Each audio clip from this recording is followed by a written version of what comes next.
Yep! Yep! Hey guys, welcome to Wrestling Days and welcome to a joyous Wrestling Days. It's hard to not be joyous when you're talking about Otis Dozovic. Yep! Honestly, one of the shining lights of NXT. Oh yeah! This guy has legit got it all, but I would be lying if I was to say I wasn't surprised when he got called up to the main roster. I think we all were, because as a single star, as a solo star, amazing.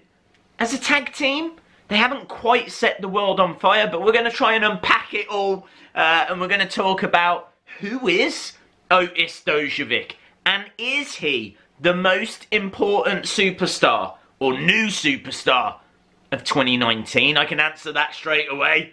Yeah! Just doing that makes me feel joyous. Oh yeah! We have to talk about that intro to Smackdown Live. So Becky Lynch pulls up to the arena, and as she's going out, she walks past the New Day and Heavy Machinery. Otis is there. He's got a blender. He chucks in protein powder. He then puts in, I believe, some pancakes, tuna. We get some eggs in there. He mixes it all up, and then he drinks it. He drinks it whilst the New Day watch on in horror, and it takes a lot to shock the New Day. But then what makes that segment is Becky grabs it, and she drinks it as well. And she actually turns around and goes, "Oh, it's not strong enough." Walks off and then goes out to the ring. It was a really great, funny way to start SmackDown Live. Everyone was talking about it on Twitter. I saw it was like 700,000 views on YouTube. It's approaching that 1 million mark. Oh yeah! And I can tell you that his appearance on Raw the night before, that is almost at 1 million. That's at like 900,000.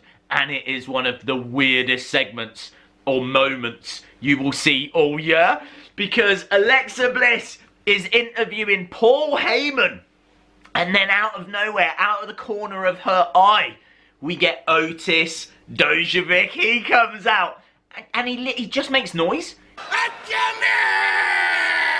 He just makes, like, yeah, yeah, pretty lady. Pretty lady! Oh, look, pretty lady! Pretty lady! This guy is going to be a catchphrase generator. That's what they've got. They've got Otis, the catchphrase generator Dozovic.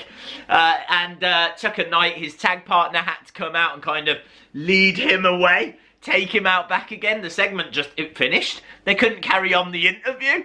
And yeah, it's amazing. It's amazing how they're using him already. They're really playing to his, well, I say his strengths. He's got loads of strengths. This guy is legit, right? I remember watching an NXT match that he had. It was the main event. I think it was for the NXT title. And it was only a few months back. And it was Otis Dozovic against Tommaso Ciampa. It was a great match. It was legit a fantastic match.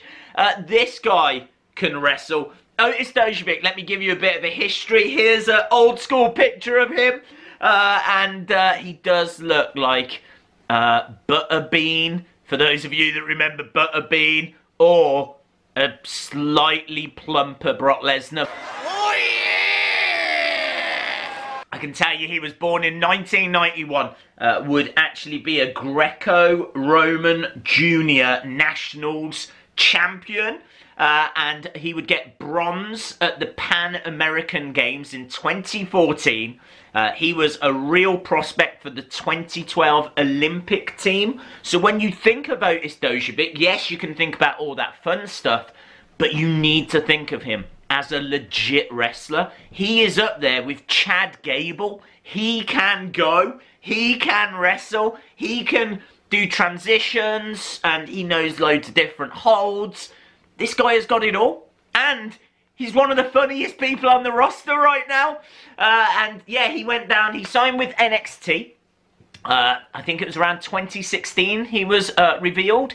And then he joined Heavy Machinery. He joined up with Tucker Knight, who also is a legit wrestler. He's got an amateur wrestling background. He was ranked, I think, 8th in the NCAA Wrestling Championship in 2011. So both of these guys are legit. They were down in NXT. They never really did a great deal. They were shown on a pretty regular basis, and they picked up some good victories, but they never held the NXT tag titles, and to my knowledge never appeared at NXT TakeOver. So it was quite a surprise when the team just got called up. Kind of feels like, you know, you go to NXT TakeOver, you hold a championship, then you get called up. These guys haven't done any of that. They've just been called up. Oh yeah! Which is fine, surprising, and is working so far. I think the exciting thing is these guys can wrestle as well. And I think they just need to keep doing this for a little bit longer, getting over their personalities. How does Tucker Knight actually fit into this? Is he like Otis's carer? Like, what is the relationship? What's the story going to be?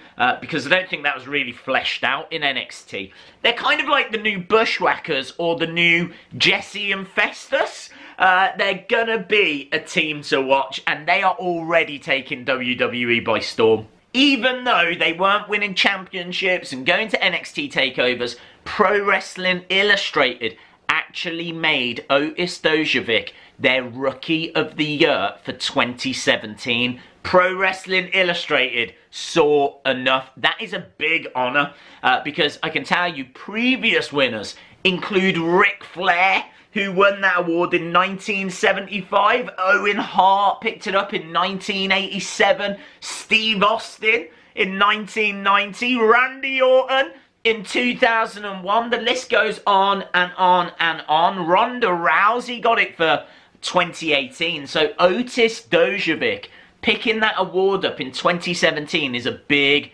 deal. And he is a legit wrestler, and the future looks very, very bright. Let me know your thoughts in the comments. What do you think about Heavy Machinery? And more importantly, Otis Dozovic. I think we're in for some fun times. Whoa, pretty lady! Awesome, guys. Thanks a lot for watching. And I'll see you again next time. Bye for now. Pretty ladies! Pretty ladies!